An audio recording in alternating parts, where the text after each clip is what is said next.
So I found this stone at school. I found it and I put it in my pocket, and I found myself kind of playing with that stone. I'd pull it out, and it's just kind of this really cool, smooth texture to it. And I just found myself playing with it, and then eventually, as I was playing with it, I began having conversations with God, and I began to realize this is a great reminder to go to God, to talk to God. Last time I talked about casting our anxieties, and it reminded me that God takes care of me. So what I've done is I've made this a practice of mine to keep this in my pocket, and every time that I start playing with it or fiddling with it, it reminds me to have a conversation with God, no matter how good or how bad the situation. In fact, last week I was in the middle of a conference. It wasn't going bad, but I just pulled it out, set it on the table, and as I looked at that, it reminded me that God's in charge ultimately, and not to worry, not to have anxiety, but to give it to Him, and just it was a great reminder for me.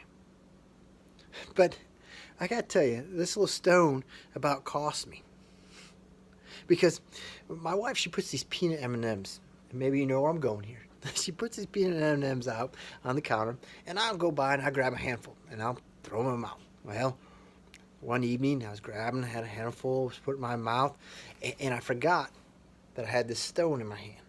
And so the last thing, it's about the same size as a peanut M&M, and I threw it in my mouth. I thought I was going to break a tooth. Thought I was going to break a tooth. Scared me to death.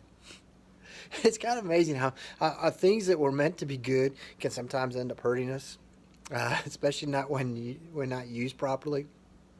It reminds me a little bit of the Israelites when they were wandering through the desert and the snakes were starting to bite them, and God said to build this basically a kind of not really a statue, but a pole that had a snake on it. And when they would get bit, they were supposed to look at this and be healed. And eventually, what happens? They start worshiping this pole as opposed to worshiping God. It becomes what was supposed to be good ends up becoming bad from, gets in the way. And I find, that sometimes we do the same thing with the great gifts that God has given to us. You've been, here in the United States, we're financially blessed. We have material possessions that far outweigh most of the world. And those things get in our way. We get caught up, and then they keep us busy.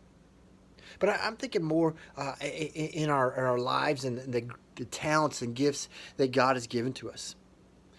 Sometimes we get caught up and almost like they're ours, as if we've done it, and we begin to think more highly of ourselves than we should.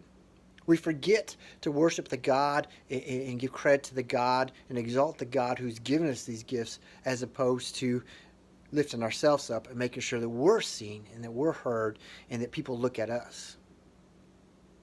Too often, we put God aside when things are going well and start thinking about what we've done to create that goodness, when really all goodness comes from God. So I challenge you this week to remember that, to not let the good things in your life become that weighs that burden that weighs you down, that thing that gets in your way, that thing that keeps us from remembering who God is. Don't let the stone hurt you.